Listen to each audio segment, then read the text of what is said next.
Olá, boa noite a todos. É, Boa Estamos noite, entrando aí. Boa noite, Luffy. Tudo bem? tudo jóia? Tudo bem. Obrigado aí pela sua parceria aí. A gente vai iniciar aí um bate-papo na nossa primeira live da NCPSP. Estamos iniciando aí as atividades da diretoria da Academia Nacional de Cuidados Paliativos do Estado de São Paulo, da diretoria de São Paulo. Estamos iniciando as atividades aí no Instagram também e a gente está apresentando os membros da diretoria, eu como presidente, o Luffy responsável aí pela organização aí das atividades no interior. E agradeço aí, Luffy, a presença. Quiser dar uma boa noite aí para o pessoal, Luffy. Boa noite, Tiago. Boa noite, membros da diretoria. Boa noite, os acompanhantes aí dessa live. É uma satisfação muito grande para mim poder estar participando desse momento.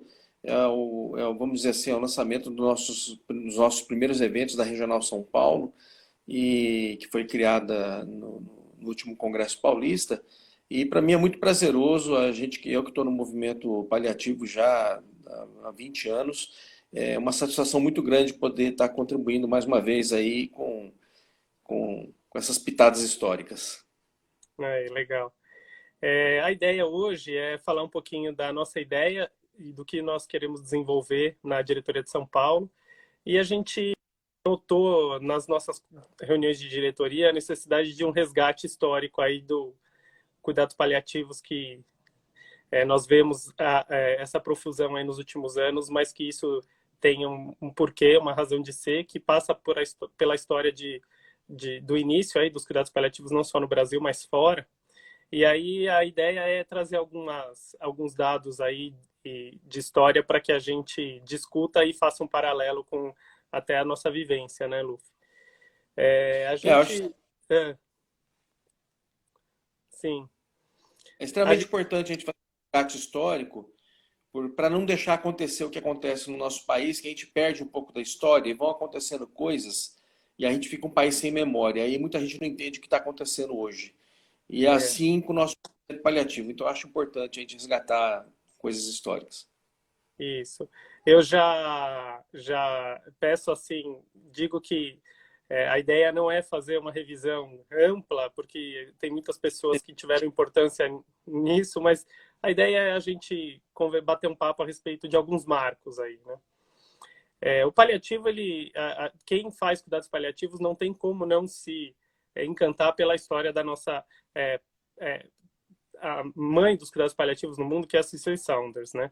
Eu tive lá no hospice, no St. Christopher Hospice, já, e isso é uma oportunidade que não só nos permite adquirir conhecimento, mas também entender um pouquinho desse encantamento que a gente tem e que a gente, baseado nele, que a gente acaba seguindo essa área de atuação, essa carreira, né?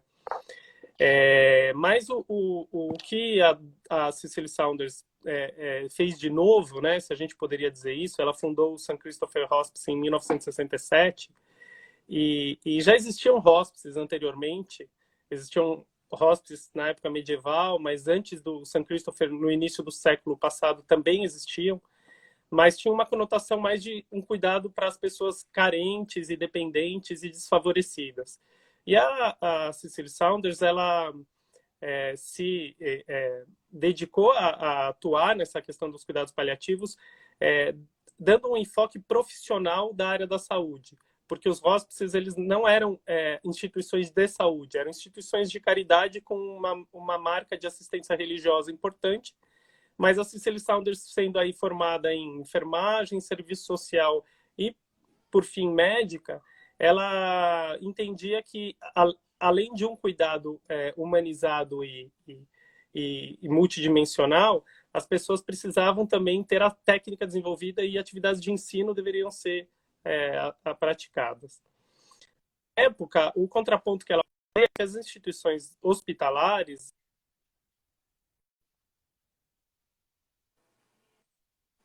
a maior tecnologia possível disponível e o desenvolvimento da ciência e do ensino nas áreas da saúde, especialmente a medicina.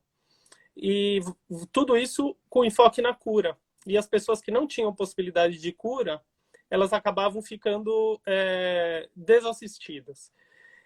Isso aconteceu na Inglaterra a partir aí do pós-guerra, né? No pós-guerra que a gente teve um desenvolvimento tecnológico mais importante. E aí a gente aqui no Brasil, Luffy, eu queria saber assim, essa história, ela não me é estranha. Apesar dela ocorrer décadas antes na Inglaterra, eu queria te perguntar assim, na sua trajetória médica, desde aí graduação, será que a gente pode fazer um paralelo? Será que a gente viu isso depois? O que você acha? Não só viu como o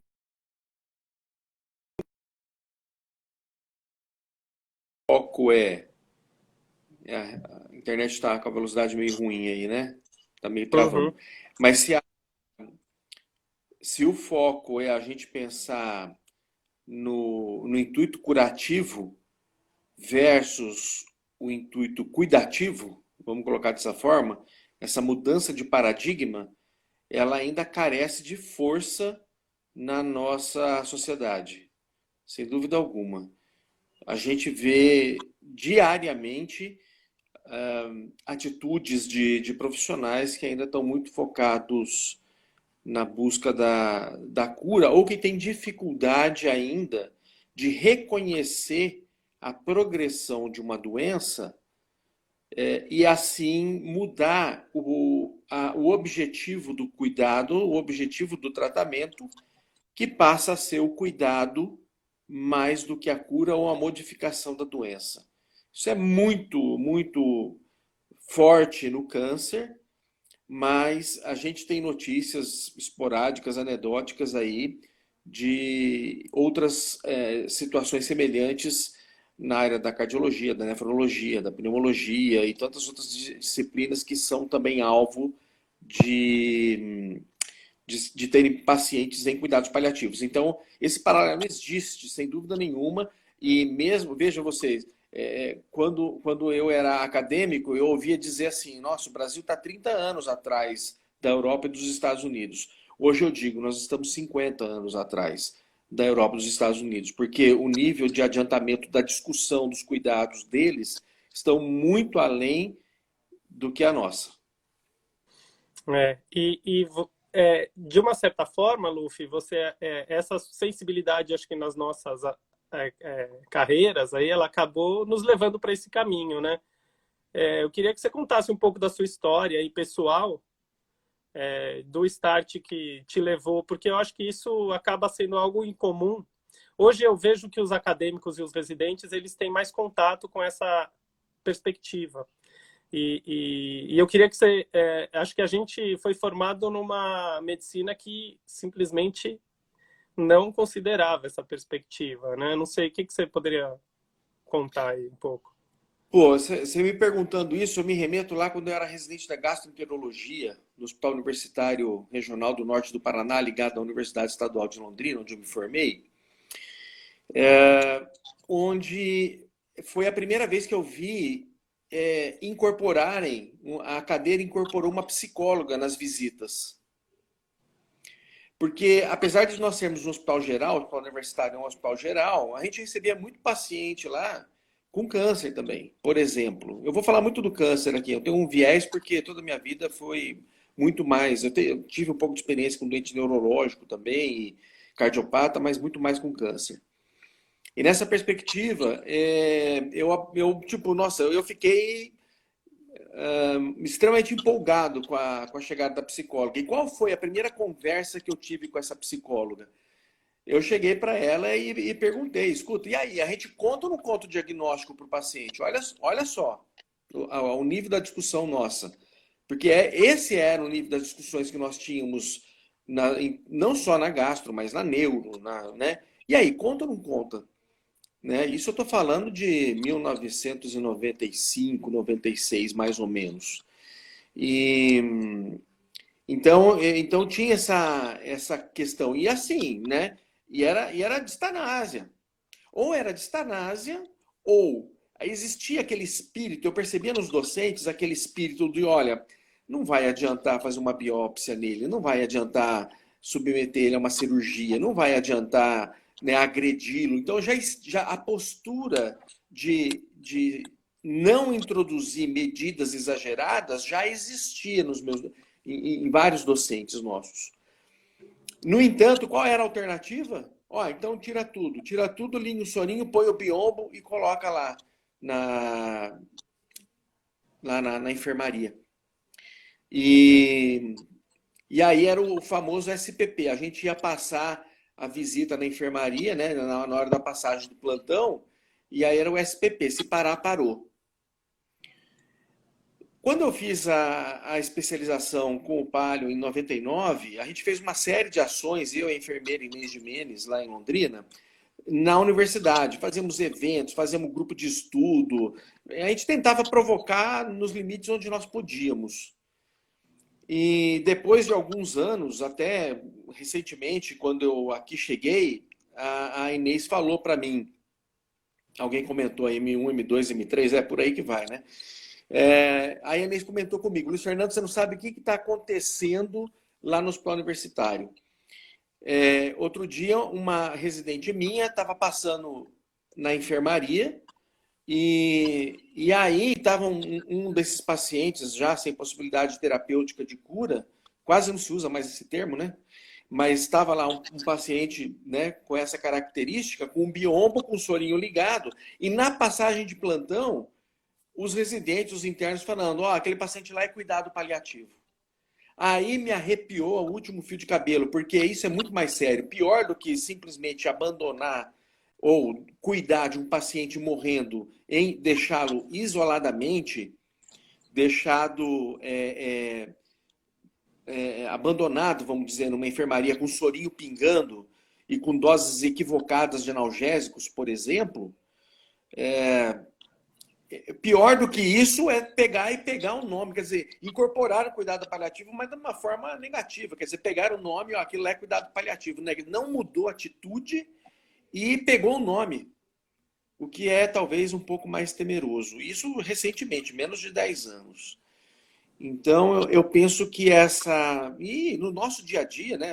Eu estou aqui no Hospital de Câncer, outro dia conversando com colegas aí que trabalham em outras realidades que não o câncer, contando histórias muito semelhantes, né? E aí a gente vai conversar com os pacientes, eles não estão compreendendo o que está acontecendo. Então, eu penso que essa mudança de mentalidade, nós que somos paliativistas, nós estamos no meio onde isso é muito forte, né? Quer dizer, ok, nós entendemos, nós praticamos isso, mas fora dos limites dos grupos de cuidados paliativos, eu penso que a situação ainda deve ser muito difícil. Isso é uma das coisas que a gente sempre comenta nas nossas reuniões, né? E isso eu também percebo fora do Brasil, né? Nós falamos muito para nós mesmos, né? E a gente precisa buscar os canais para falar para mais pessoas, né? E ampliar esse debate. Um artigo interessante que remonta a essa história que eu contei brevemente aqui do paliativo é um artigo que eu achei de um autor carioca, são dois autores, Ciro Augusto Floriani e Fermin Roland Schramm, que são, pelo que eu vi, atuam em bioética, escreveram esse artigo.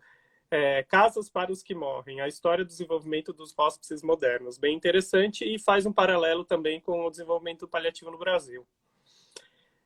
Falando um pouquinho mais da história brasileira, né, não tem como não citar o nosso professor, falecido professor Marco Túlio de Assis Figueiredo, que foi um professor que eu tive a oportunidade e a honra de assistir algumas aulas no início ali da minha atuação em cuidados paliativos.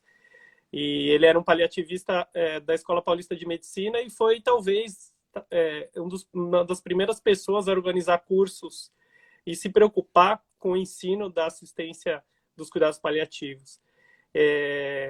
E aí, no final dos anos 90, início dos anos 2000, a gente teve o desenvolvimento de alguns serviços aí que são referência até hoje, o INCA4 em 96, pelo que eu pude pesquisar, o IANSP aí nos anos 2000 com a doutora Goretti, no HC o Toshio, no princípio dos anos 2000 aí, lá na clínica médica fazia um ambulatório de cuidados paliativos, e foi lá que eu comecei a dar os meus primeiros passos ali no cuidados paliativos sendo residente, especializando da geriatria. E em 2005 teve a fundação da NCP, né, Luffy? Que você aí estava presente. Eu dei uma olhada, 30 médicos aí se reuniram. E aí, realmente, para mim foi acho que aquilo que eu vivenciei na residência de clínica médica é muito parecido. Eu tenho muita gratidão. Fiz residência de clínica médica lá no hospital onde eu me formei, na PUC de Campinas, e eram ótimos clínicos, médicos que tinham uma visão não segmentada do paciente, mas uma visão geral. Mas realmente era difícil de atender as pessoas quando a gente não tinha recursos. E aí era muita distanásia e realmente a gente não assistia corretamente o conforto. Mas também a gente não tinha os paradigmas éticos aqui no Brasil para ditar a nossa prática. Isso que eu acho que é uma coisa que dificultava muito. E a gente acabava fazendo... acho que é uma coisa que a gente notava a necessidade, mas não fazia como fazer. Não sabia como fazer, não tinha o know-how, né? E aí eu queria que você falasse um pouquinho da NCP e como que foi esse movimento aí em 2005. Olha, é aquilo que você falou no começo, né? A gente corre o risco de cometer algumas injustiças com outras pessoas, né? Mas lá em 99, a gente também começou um serviço de cuidado paliativo domiciliar. Eu trabalhava na Prefeitura de Londrina, no Sistema de Atendimento Domiciliar, Sistema de Internação Domiciliar, o CID na época. Era um precursor do programa Melhor em Casa de hoje. E tinha poucos programas desse no Brasil. A despeito das outras iniciativas que tiveram, foi uma iniciativa nossa. Lá também. Quer dizer, enquanto isso tudo estava acontecendo. Talvez esses detalhes históricos, eu acho que eles podem ser dirimidos com a publicação do livro que a NCP Brasil está fazendo, onde entrevistou vários de nós, aí, 30 anos de cuidado paliativo. Então, talvez a gente consiga compor um mosaico um pouquinho mais justo com as pessoas, vamos dizer assim. Então, dentro dessa perspectiva, tiveram várias iniciativas. Mas eu estou falando isso porque, então, nessa época, 99, 2000, 2001, quando eu fiz o curso de cuidado paliativo, eu fui para o curso de cuidado paliativo sem saber exatamente o que era. Porque nós começamos uma parceria com a Universidade Estadual de Londrina, naquela época, onde tinha um programa, um projeto que estava rolando, financiado pela Fundação Kellogg, que se chamava, naquela época tinha outro sentido esse termo, era o Projeto UNI, que significava uma nova iniciativa. Então foi um projeto financiado pela Fundação Kellogg, que estimulava iniciativas que contemplassem a participação do gestor municipal, da comunidade e da universidade junto. No Brasil foram 4 projetos que foram contemplados: Marília, Londrina, Brasília e Botucatu. E disso surgiu as mudanças curriculares nós conhecemos hoje. Londrina foi pioneira na implantação, junto com essas outras universidades, dos currículos PBL, o Problem Based Learning. Depois vieram outros, né? Team Based Learning, Project Based Learning, enfim, uma série de Based Learning aí, né? Enfim, mas as primeiras iniciativas foram ali. E aí, com essa coisa de vanguarda, então nós buscamos parceria com a universidade. Eu estava no poder público, ou seja, estava na prefeitura, buscamos parceria para poder estimular o atendimento domiciliar e como contrapartida, veio a oportunidade de poder fazer o curso do Palio. E como eu já estava há quase 2 anos fazendo atendimento domiciliar, nós tínhamos muito paciente com doenças progressivas, crônicas, incuráveis e cujo encurtamento da vida era esperado. E nessa perspectiva, então, quando a gente fazia do jeito que você tinha aprendido no hospital, que a gente tinha uma formação hospitalar, dentro de hospital. Lá eu estava na casa do paciente. E aí, como é que alivia a dor, como é que faz isso, como é que faz aquilo, enfim. A gente escutava umas coisas, mas não sabia. Quando eu fui para o curso de cuidado paliativo, eu falei, cara, aquilo que eu estou fazendo lá tem nome. Tem nome e está sistematizado, é isso aqui. Então foi quando eu aprendi o que era cuidado paliativo. Então, eu aprendi a técnica e aprendi também a ter posturas de não invasividade, de não ficar, por exemplo, um exemplo que eu vou dar, aquela coisa de ficar progredindo antibiótico em paciente com quadro infeccioso com bactéria multiresistente. Então, isso foi uma atitude diferente que eu comecei a ter, de não ficar fazendo essas progressões de antibiótico? Porque eu já tinha acumulado uma experiência tal que eu percebia que o que acontecia? Você mudava o antibiótico, ok, o paciente ficava bem alguns dias, dali a pouco febre de novo, hipotensão, mal-estar, você mudava o antibiótico, dali a pouco, isso com aquilo que a gente via na UTI também, na UTI e no estágio de moléstias infecciosas. Aquela progressão de antibiótico que, assim, melhorava um pouquinho alguns dias e o paciente não saía daquilo. Aí perde veia, tem que pegar a veia central, submete o paciente a uma série de punções, não consegue, enfim, é um sofrimento terrível. Era distanásia. Até. Então, assim, eu estou citando esse exemplo para chegar no ponto onde eu comecei a mudar minha atitude. Comecei a propor para as famílias: olha, quando eu via que a coisa estava começando a complicar, eu sentava e falava: vamos fazer o seguinte, se voltar a ter algum sinal de infecção, principalmente infecção de urina, infecção urinária, em paciente sequelado de AVE, aí eu sentava com as famílias e eu conversava com elas, falava: a próxima vez que começar a fazer febre, vamos optar por não, vamos cuidar da febre, vamos só medidas, né, de conforto e não vamos fazer mais, porque antibiótico e água vai ser igual. Aliás, usa esse chavão até hoje. Eu chego para as famílias e falo: olha, eu não vou trocar antibiótico, porque antibiótico e água aqui vai ser a mesma coisa. Só que eu tomava essa. Agora eu vou entrar na parte da ética que você perguntou, né? Aí eu fazia essa proposta e eu ficava sempre com um certo receio. Falava: caramba, né? E se essa família se arrepender depois? E se eles, né, tomarem alguma atitude, né, e for parar no comitê, no Conselho Regional de Medicina? Aí eu parava, pensava, e nessa época o Zé Eduardo Siqueira, que era lá de Londrina, já foi presidente da Sociedade Brasileira de Bioética, né?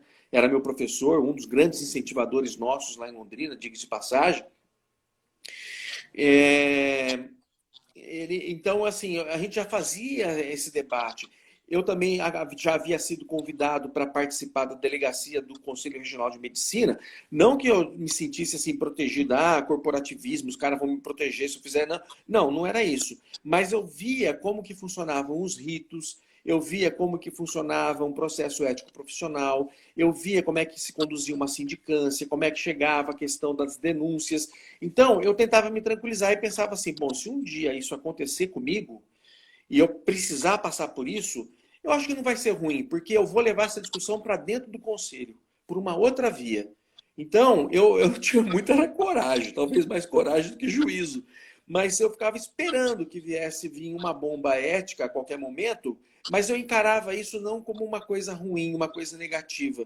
Eu via que se eu tivesse que passar por uma situação dessa, e graças a Deus nunca passei, mas se eu tivesse que passar, eu passaria, mas fazendo uso disso para que os conselheiros pudessem parar e refletir sobre essas questões, que estavam, inclusive, já estavam amparadas pelo Código de Ética Médica naquela época, antes da resolução 1805.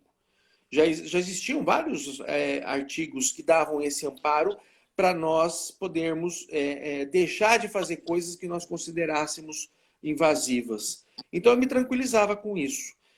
E, paralelamente a isso, essa minha postura individual no meu dia a dia, o Conselho, tanto o federal como os regionais, foi caminhando com uma série de documentos. Então, eu fiz toda essa fala para poder entender essa questão do aspecto ético aí, né? Isso, e aí eu lembro que em 2006 houve a resolução, né? Então, fruto do Conselho Federal de Medicina instituiu uma Câmara Técnica de Terminalidade da Vida e Cuidados Paliativos, e o Ministério da Saúde também criou a Câmara Técnica de Assistência em Cuidados Paliativos. E aí o Conselho Federal publicou essa resolução 1805/2006. Na época eu lembro que eu estava no primeiro ano da geriatria e foi algo que muito importante, porque colocou textualmente aquilo que a gente já sabia ser ético, mas que assim ainda existia pouco registro documental aí. Então, acho que talvez seja esse um dos maiores marcos éticos no cuidado paliativo do Brasil, dizendo que na fase terminal de enfermidades graves e incuráveis é permitido ao médico limitar ou suspender procedimentos e tratamentos que prolonguem a vida do doente, garantindo-lhes os cuidados necessários para aliviar os sintomas que levam ao sofrimento, na perspectiva de uma assistência integral respeitada à vontade do paciente e de seu representante legal. E aí isso foi algo que deu segurança, né, Luffy? Eu vejo que essa sua fala em relação a até corajoso, eu acho que isso ainda é algo que se aplica aos dias atuais. Porque, a despeito da gente ter bastante gente estudando isso e falando isso, e hoje em dia isso não é mais um mito nos hospitais, você ainda tem certos conselhos e órgãos representativos que fazem alguns questionamentos como se vendo as coisas de uma maneira mais tradicional, paternalista, que é algo que a gente já não usa mais no nosso dia a dia. Então, eu acho que isso é algo que você vivenciou, mas eu acho que ainda hoje a gente precisa se preparar. E eu vejo que questionamentos são oportunidades de desafio para que a gente mostre o nosso raciocínio e o nosso respaldo ético para toda a prática dos cuidados paliativos, né? E aí, em 2009, o Conselho Federal, o Regional de São Paulo, escreveu cuidados paliativos no Código de Ética Médica, né? Que isso no artigo 41. E aí a gente, em 2011, começou a ter, e acho que muito a ANCP teve um papel importante aí em fomentar todas essas questões, e a gente viu o crescimento da nossa academia. E aí, em 2011, a gente, pela primeira vez, a ANB começou a regulamentar o título de medicina paliativa como área de atuação para algumas especialidades médicas, como pré-requisito, né? E aí é algo que, desde essa época, a gente já tem essa discussão, Luffy, que eu acho que é um debate que ainda é válido. E quanto que o nosso papel enquanto especialista em cuidado paliativo é importante e quanto que a gente precisa difundir a nossa prática em todas as outras especialidades, sem haver em todos os outros profissionais que atuam com as demandas, que são, assim como a geriatria, a gente vê que muitas pessoas cuidam dos idosos, não é algo específico do geriatra.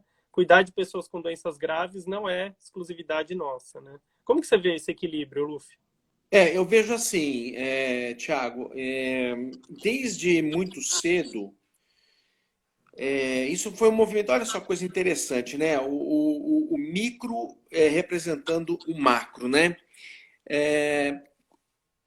Quando eu comecei a fazer, quando a gente criou a equipe de cuidado paliativo no sistema de internação domiciliar, lá em 99, a gente teve que fazer toda uma mudança estrutural dentro do funcionamento da equipe. E eu ficava me perguntando, caramba, será que é por aí? Mas me vinha na cabeça uma coisa do tipo assim, olha, é importante sim, porque você tem que trazer isso, como era desconhecido, era um terreno deserto, então você tinha que trazer isso à tona através de um rótulo.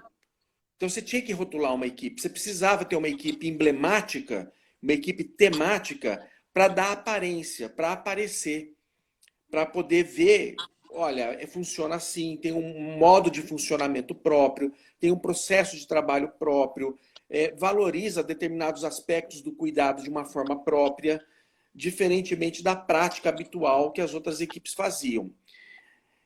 E conforme os outros profissionais foram se apropriando, eu particularmente treinei a enfermeira, os técnicos de enfermagem, a fisioterapeuta, a psicóloga, depois ampliando com debates, enfim, né, fazendo a coisa crescer junto com as atitudes que nós fazíamos lá no hospital. O grupo da internação domiciliar ia até o hospital universitário, lá nos grupos de estudo, participavam dos eventos, enfim. E aí a equipe foi se diferenciando de um jeito que chegou um dia, os técnicos de enfermagem eles tinham um sistema de plantões de final de semana, onde eles tinham que visitar outros pacientes de outras equipes, inclusive os nossos pacientes e os nossos técnicos tinham que visitar os pacientes de outras equipes. E aí eles viam a diferença que estavam os nossos pacientes com dor controlada, com uso de podermóclise, com conversas feitas, e as outras famílias que não estavam desse jeito. Não precisou muito tempo para que a gente, então, expandisse aquilo que nós estávamos conhecendo, as técnicas dos cuidados paliativos, para as outras equipes que cuidavam, porque a nossa equipe começou a fazer cuidado paliativo oncológico. Nós pegamos todos os pacientes de câncer para nós. Foi essa o emblema que nós demos. Enquanto que os DPOCs, enquanto que os sequelados de AVC, os sequelados de trauma encefálico, de trauma raquimedular, ficavam com as outras equipes. E logo e rapidamente, os médicos das outras equipes, escuta, eu posso usar morfina em paciente que não tem câncer? Olha, meu paciente está sem veia, eu posso usar hipodermóclise? Olha, o paciente está, né, evoluindo mal em casa, o que eu faço? Conversa com a família, ensinava, enfim. Então a gente fazia todo esse movimento. Então, o que eu quero dizer com isso? Que assim como a Cicely começou a história do cuidado paliativo com o câncer do David Tasman, né, rapidamente ali dentro da internação domiciliar, as outras equipes perceberam que poderiam utilizar as técnicas de cuidados paliativos para outras especialidades, para outras áreas, vamos dizer assim. Que foi o mesmo movimento que a Organização Mundial de Saúde fez, que rapidamente percebeu que muito daqueles conhecimentos, os cuidados paliativos poderiam ser aplicados para outras coisas, onde vieram as modificações, onde veio a modificação da definição, da de 1990 para de 2002, que a de 1990 induzia muito para a área do câncer, embora não afirmasse câncer. Mas a de 2002, ela amplia para doenças ameaçadoras da vida. E aí você pode ter um monte delas, né? Então, é dentro dessa perspectiva que acontece esse movimento natural. E aí você fala que você, como geriatra, né? Claro, o Toshio, ele era geriatra, então ele já traz esse viés da geriatria, que ok, né? Quando surgiu a primeira resolução da Comissão Mista de Especialidades, que falava quem eram as áreas elegíveis, que no começo eram 5 e hoje são 9, quando começou a picotar muito, eu falei, para. A minha opinião continua essa até hoje, eu acho que a NCP deveria refletir sobre isso. E deveria emitir um parecer oficial, assim que possível, né? Mas se comunicar com a Comissão Mista de Especialidades e colocar, para de ficar loteando cuidado paliativo. O cuidado paliativo não é do pneumo, do onco, do cardio, é todo mundo. É todo mundo, porque, inclusive, tem um outro conceito que eu tenho trabalhado, que é o conceito do paciente agudamente elegível para cuidado paliativo. É aquele paciente, vou citar um exemplo que eu sempre cito nas aulas de pós-graduação, é aquele paciente, aquele rapazinho do final de semana que catou sua possante moto, foi lá, tomou uns goles a mais, encontrou um poste na frente e faz um traumatismo crânioencefálico. SAMU vai lá, pega ele, leva para uma UTI, é colocado todo o suporte em cima dele com a perspectiva de que ele vai melhorar. Mas, de repente, ele começa a não evoluir bem. De repente, todas aquelas medidas feitas pelos melhores especialistas passam a não dar certo. E aí você tem que parar, tem que entender que está na hora de parar de usar medidas modificadoras daquela condição, porque aquela condição não está se modificando. E aí, então, você vai passar a priorizar as medidas paliativas. Então, até na urgência e emergência, o paliativo tem o seu lugar. Então, esse debate ele precisa ser ampliado para as outras especialidades, para outras esferas. Eu tenho ouvido, só para concluir esse pensamento agora, um dia uma pessoa muito querida, próxima, né, da gente aqui, comentou que alguém da especialidade dela, muito respeitada também, falou que cuidado paliativo não precisava existir, não tinha que existir cuidado paliativo, né? Eu falei assim, olha, de fato, se a gente fosse pensar, né, não deveria mesmo existir. Se você fosse pensar no mundo ideal, nem a medicina deveria existir. Porque se você tomasse todas as medidas para combater as doenças, você teria muito poucos médicos, enfermeiros e tudo mais. No mundo ideal, as doenças não existiriam. Mas, infelizmente, a gente vive um mundo real. E o mundo real exige que tenham paliativistas, sim, que tragam, que puxem a discussão, que produzam pesquisa, que produzam conhecimento e práticas que sejam significativas e que vão, sim, influenciar e impactar as outras especialidades. Sim. Eu acho que essa discussão me atrai no sentido de que o paliativo, ele a gente tem um papel integrador, né, dentro de onde a gente... E a gente tem um papel não só... nós não... eu trabalho em 2 hospitais que também têm um viés oncológico. E eu fico contente quando eu percebo em algumas áreas que eles estão atuando sem o apoio da equipe do cuidado paliativo, usando dos princípios que são adequados, né? E aí, dentro da sua fala, não tem como não lembrar do meu grande amigo, mas também aquele, junto com o Toshio, que me levou para o paliativo, o Saporetti, que falava: eu não deveria ensinar isso para vocês, isso daqui deveria fazer parte da rotina de todo mundo, que é conversar direito, cuidar dos sintomas e etc., né? Mas eu também acho que essa medicina pós-Segunda Guerra, ela nos levou a nos formar de uma maneira de atuar, de executar as ações, e não de refletir se aquilo tudo fazia sentido. Então a gente acaba sendo alguém que vai aí ainda, né, apesar de tudo isso que a gente está conversando, contra a corrente e refletindo algumas práticas. E eu acho que é muito importante o jeito, eu cada vez mais eu presencio certos conflitos entre colegas, aí a gente, nem vou falar de entre profissões, mas entre especialidades aí, e acho que a gente precisa ter um papel de mediador aí, entender que a formação do oncologista ou de outros especialistas, ela tem um viés de prescrever a quimioterapia, e que para eles vai ser um pouco diferente do que é para nós. Eles têm uma gama de conhecimento diferente da nossa. E o que a gente precisa é chegar num acordo para o melhor para o paciente, né?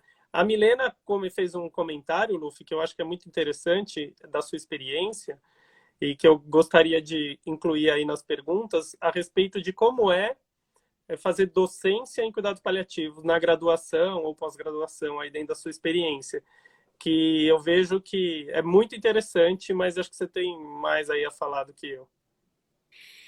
Olha, na graduação eu vou ficar devendo, porque eu não sou docente de graduação, infelizmente. Eu tenho, sim, um papel junto às ligas, né?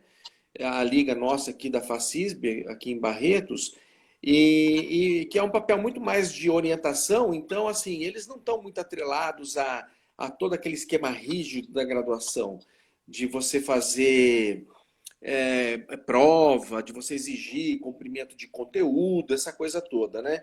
Então, eles vão muito mais por um anseio deles e porque eles querem aquilo. E aí é por paixão que eles fazem. Então, é muito mais gostoso, né? Você lidar. Eles estão ávidos. É uma turminha, né, que você não tem que ficar pedindo para parar para fazer silêncio, para parar de ficar olhando o celular. Não é uma turminha que fica saindo da sala o tempo todo. Então, é um outro lugar, né? Agora, na pós-graduação, eu vou dizer que é um pouco semelhante, porque o que acontece? São pessoas que já estão no campo de batalha, que já estão no dia a dia enfrentando as dificuldades, e aí elas estão vindo atrás, e as pós-graduações no Brasil são muito recentes, são muito novas. Então, elas vêm atrás por necessidade também. Então, são pessoas que estão ali ávidas, são pessoas que estão, né, buscando alguma coisa. Então, demonstram interesse, se debruçam, né? Eu não sei, eu tenho um erro não, eu tenho uma característica minha, que eu sou um cara muito otimista, sabe? Eu sou meio poliana, eu sempre vejo o mundo com uma lente mais legalzinha. Então, eu não vejo... Claro que aluno é aluno em todo canto, aluno é malandro, aluno cola, aluno, né, enfim, sempre dá os seus jeitinhos, né, enfim. Mas eu acho que eu vou pegar aqui o nosso exemplo da nossa pós aqui de Barretos, que nós começamos a primeira turma num OPA danado, com 14 alunos, é multiprofissional a nossa, com 2 médicas só, e hoje nós estamos já no segundo ano com 19 alunos na nossa turma, com 6 médicos. Uhum. E com bastante enfermeiro também. Então, você vê, é uma coisa que chama a atenção da gente. né? E muitos que estão ainda na residência e estão se inserindo. Tem um outro aluno lá que ele é intensivista, está terminando a residência de intensivo, ou já é intensivista, não me lembro agora. Enfim, então você vê que a necessidade move as pessoas. Então, acho que isso Uhum. é um sinal interessante de mostrar. E aí acaba sendo muito prazeroso trabalhar com esse pessoal, né? E você percebe o nível de atenção deles e o Sim. quanto que eles estão buscando isso daí, né? Então, agora eu não sei, talvez essa pergunta pudesse ser feita daí quando vier, né, nas próximas entrevistas aí alguém que é da área da graduação mesmo. É, na verdade, o paliativo na graduação ainda é difícil de se inserir, né? A gente tem a experiência desses disciplinas opcionais, né? Porque a É, graduação em medicina e em outras profissões é algo disputado muito de forma muito acirrada, né? outra Eu coisa que pode crescer, né? Aí vem as ligas tampar esse buraco, né? As ligas, acho que elas são uma ótima oportunidade. Inclusive, a gente temos uma intenção na NCP São Paulo de trabalhar, e a Esther, da NCP, da Nacional, ela atua com eles, a Mariana Sarquis, o, é, o Serginho Sei, que também estão se aproximando deles. Eles participaram do último congresso, né? E agora já caminhando para, eu acho que falar até para a gente já começar a pensar em concluir, né? Mas assim, eu vejo como os marcos recentes do cuidado paliativo, falando um pouco de Brasil e um pouco do Estado de São Paulo, né?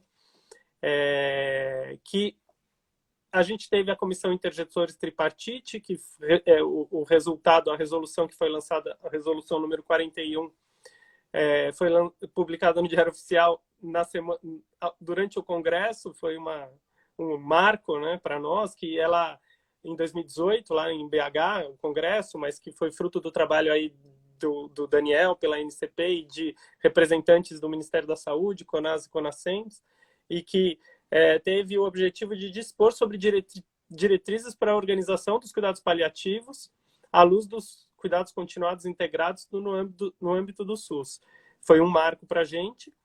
E no começo desse ano, a gente já viu uma atualização daquele Atlas Global de Cuidados Paliativos, foi publicado na Journal of Pain Symptom Management, que coloca o Brasil já como um país classificado como 3B e não mais 3A, né, no Atlas Global de Cuidados Paliativos. Aí o 3B, que significa você ter provisão generalizada de cuidados paliativos.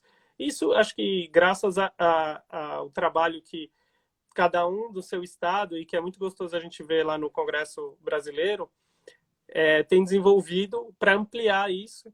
E o Atlas da NCP, ele acaba registrando isso. A gente, então, teve a atualização do Atlas de 2019, e que mostrou ali que a gente no Brasil estava com 191 serviços registrados. É claro que ainda é pouco comparado aos países mais desenvolvidos, mas acho que é um crescimento na última década aí bem expressivo. E aí a gente vê que 66 desses 191 estão cadastrados em São Paulo, no estado de São Paulo. E a contagem de leitos, por mais que seja algo difícil de você contabilizar, mas no Atlas estão registrados 284 leitos de cuidados paliativos no estado de São Paulo, né? Então, acho que nos últimos anos a gente teve congressos como de Bento Gonçalves, de Belo Horizonte, com um público grande, com pessoas de todos os estados, e isso a gente pôde ver também no Congresso Paulista, que foi organizado em 2017, o primeiro em 2019. E aí a gente percebeu um terreno fértil para... alguém está lembrando da doutora Graça de Itajubá, que trabalha nos cuidados paliativos na graduação. Isso, já participei de eventos com ela, e ela realmente tem essa oportunidade, né? E aí eu acho que é um momento que não é só em São Paulo, mas é um momento interessante para outros estados também. Aqui a gente tem Minas, Rio de Janeiro, na Bahia, tem vários estados em que diretorias estaduais conseguem, realmente porque a gente está aumentando nossa massa, nossa força para regionalizar mais e para aproximar mais as pessoas. E é um pouco essa a nossa ideia, né, Luffy? Você aí entra no nosso grupo como alguém que tem esse papel de liderança no interior, né? Como você vê isso, Luffy, o potencial aí? A gente tem várias cidades com serviços organizados. Pois é. Bom, antes de responder diretamente a tua pergunta, assim, ao mesmo tempo que eu sou um cara otimista, por ser virginiano, eu sou muito crítico. E eu faço uma crítica tanto ao ranking mundial de cuidados de final de vida da The Economist, que nos coloca na 42ª posição, Exato. porque o que acontece? Os dois parâmetros que o Brasil mais pontuou naquele ranking foi acessibilidade ao cuidado e conhecimento da população sobre o que é cuidado paliativo. Pô, nós começamos a nossa conversa falando que mesmo os profissionais não conhecem direito o que é cuidado paliativo, quanto mais a população. E a acessibilidade do cuidado, nós estamos falando de acessibilidade de uma população que é 85% a 90% coberta pelo SUS. E nós sabemos que um dos grandes problemas do SUS, além de financiamento e de gestão, é a consequência desses dois, que é a acessibilidade do cuidado. Ou seja, o SUS faz muita coisa. O SUS é o melhor plano de saúde do mundo, na minha opinião, porque ele não tem carência, ele cobre desde vacina e pré-natal até transplante. Aliás, muito transplante que é indicado na saúde suplementar acaba sendo efetivado no SUS e quem paga a conta é o SUS. Então, assim, dentro dessa perspectiva, a acessibilidade é ruim. Então, faz muita coisa, mas é difícil você entrar dentro do sistema. É muito complicado você entrar, principalmente nos eletivos. Então, essa é a minha crítica. E eu faço essa crítica também, por favor, eu não quero desmerecer o esforço que nenhuma diretoria até hoje fez. Eu acho que esse esforço vai continuar sendo feito, mas eu também sou muito crítico, porque assim, eu não consigo enxergar ainda uma provisão generalizada de cuidado paliativo. A gente não sabe como é que está a disponibilidade de opioides para o nosso país, né? É muita pretensão, né? Não é? Acho que Então, assim, a forma como é medido é difícil no mundo inteiro, mas que houve um crescimento, houve, né? Eu acho que isso... não, eu acho que é inequívoco. Eu acho que assim, se a gente parar e usar um parâmetro nosso interno, ó, quantos serviços cadastrados tinham lá em 2005, quando nós criamos a ANCP? E quanto nós temos hoje? Pô, olha quanto que nós andamos. Quantos participantes tinham lá no segundo congresso em Curitiba, em 2006, e quantos que tiveram em Belo Horizonte? Né? Então, assim, lógico que é significativo, lógico, né? Agora, por outro lado, aí a gente precisa ser um pouquinho mais crítico e talvez mais científico e ver, olha, que parâmetros que nós vamos passar a utilizar para, de fato, medir esse impacto, né? Qual o impacto que, de fato... Porque daí, inclusive, a gente tem que saber qual é o tanto de energia que nós estamos aplicando, e quando eu digo nós, é eu, você, o Daniel, o Douglas, a Milena, o Toshio, o Ricardo, a Esther, a Érica, enfim, né? Todo esse povo e mais um monte de gente, a Marísia, né? Não dá para falar todo mundo aqui. Quanto desse esforço que nós estamos fazendo que está gerando qual tipo de resultado? Será que nós estamos juntando as nossas forças, nós estamos sendo sinérgicos de verdade? Né? Para onde está indo a nossa sinergia? Né? Então, eu sou crítico nesse aspecto. Né? Então, assim, nesse aspecto é isso daí. Agora, desculpa, aí acabei me perdendo. A tua pergunta para mim foi no Em finalzinho. relação ao interior do estado. O interior do Não, estado. acho que os comentários são bem pertinentes. Pois é. Por um lado, a gente tem que ser otimista realista, né, Lúcio? Sem tirar o pé do chão, né? Eu concordo. Aí talvez o nosso desafio, assim, eu vejo que o nosso interior paulista aqui, ele está no nível 3A. Serviços isolados de cuidados paliativos. Né? Mas por que eu digo isso? Não é por falta de empenho das pessoas, é porque nós estamos atrelados. O meu ponto de vista, e aí, assim, vocês me perdoem, né? É muito enviesado também pelo SUS, né? 90% da população é coberta pelo SUS, né? Enfim. Então, assim, e a gente está inserido dentro desse contexto e desse cenário do SUS. E eu digo que a nossa rede, no que diz respeito especificamente ao cuidado paliativo, ela ainda é uma rede pouco inteligente. Eu digo isso, e eu sempre cito isso, talvez o Toshio não saiba, não sei se ele está assistindo aí, mas uma vez eu quis encaminhar um paciente para o Toshio, daqui de Barretos, lá para o ICESP em São Paulo, e eu queria encaminhar direto. Qual foi a postura do Toshio? O Toshio falou, Luffy, não vai dar. não vai dar porque o que ele tem que fazer? O paciente tem que ir na unidade básica, ele tem que pegar uma guia oncológica, tem que marcar consulta no ambulatório de triagem. Do ambulatório de triagem, ele tem que ver para qual clínica ele vai, tem que fazer os exames, morreu, né?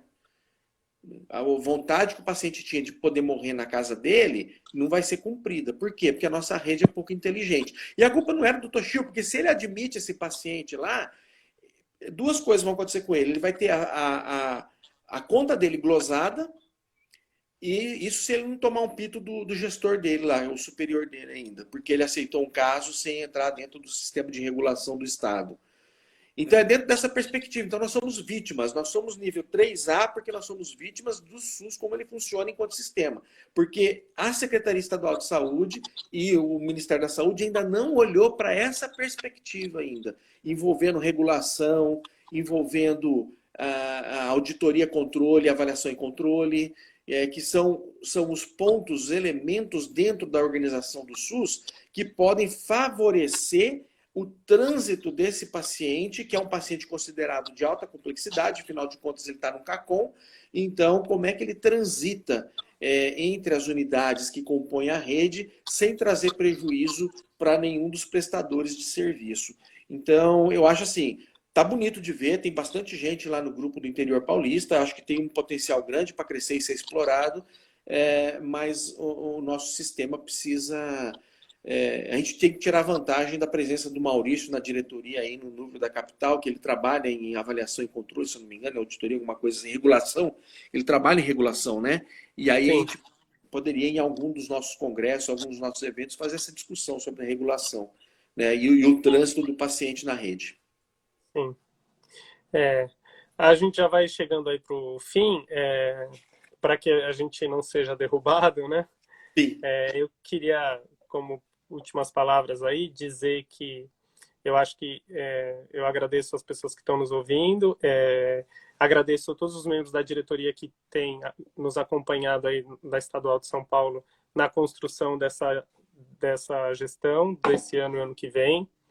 A gente teve grandes desafios nesse início, não só por conta do Covid, mas também, e isso impactou na evolução da nossa criação aí do estatuto, CNPJ, ficou tudo parado. Agora que a gente está conseguindo andar, e são passos importantes numa primeira gestão.